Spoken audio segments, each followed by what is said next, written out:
Okay. Hello, everyone. My name is Natalia Breeden, and my project is titled AI Assisted Literature Review for Salmon Conservation, Evaluating Google Gemini. So, for some background on my project, NOAA Fisheries is developing an e-library on salmon stress response functions intended to be public in order to support conservation and life cycle modeling. Down here, Figure 1 is an example of an entry in the NOAA Salmon Stress Response Library. And so, stress response functions describe how stressors such as temperature, sediment, and many others affect salmon biological responses such as growth, reproduction, and behavior across their life cycle. These functions serve as important functions in ecological modeling and fisheries management because they can assist with predicting how environmental changes may influence salmon populations.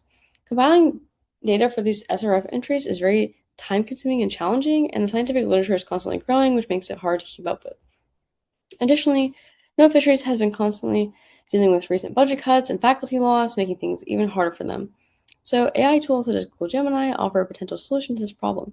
However, it also introduces uncertainties, and because of this, there's a need to evaluate whether AI tools can meaningfully support SRF data extraction. My research question was, how well can Google Gemini extract and interpret salmon stress response data from published scientific papers?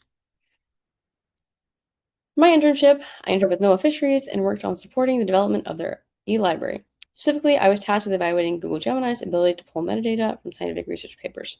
I did this by using 12 manually extracted papers and their metadata to compare Gemini's results to human extraction. I developed a workflow using two different prompt styles, an unguided prompt and a guided prompt, to test Gemini's results with and without structure. I also created a scoring framework in order to classify the correctness of Gemini's responses. And lastly, I tested Gemini's replicability using 3 different Gemini Pro accounts using the guided prompt style to see if results were consistent. And for my results, after testing Gemini with both the guided and unguided prompt styles, I used my scoring framework to grade the responses. I had 5 different categories: correct, partially correct, incorrect, missing information, and hallucination, and I coded them accordingly.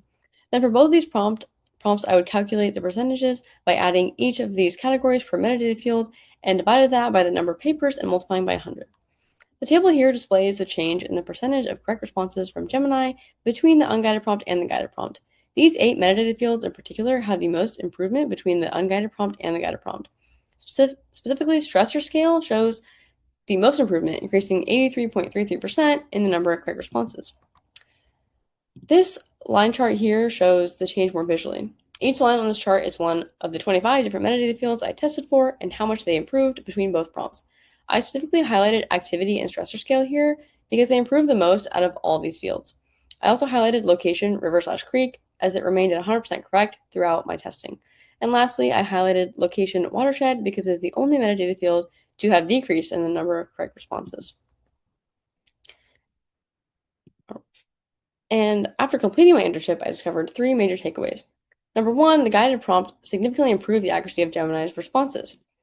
So, as can be seen in this table, some of the metadata fields increased a significant amount, especially stressor scale with 83.33%.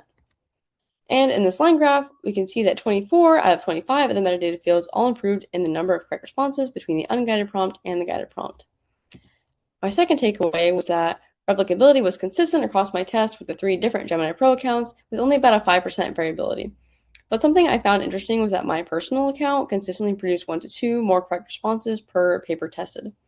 And 3, Gemini shows promise as a workflow support tool rather than a completely autonomous extractor.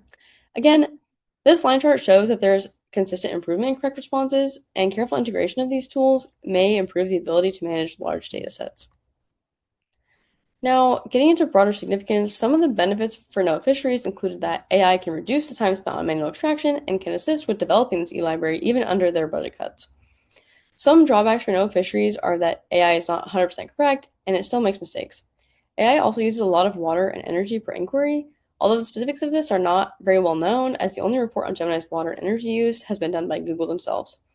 However, accurate stress response functions are important for fisheries management, and misinterpretation of the data can have negative impacts on decision making.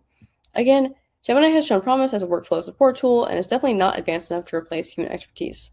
So, future work on the use of AI in scientific research should focus on developing standardized AI assisted extraction workflows to better improve outcomes and consistency, especially if this is going to be implemented across scientific organizations.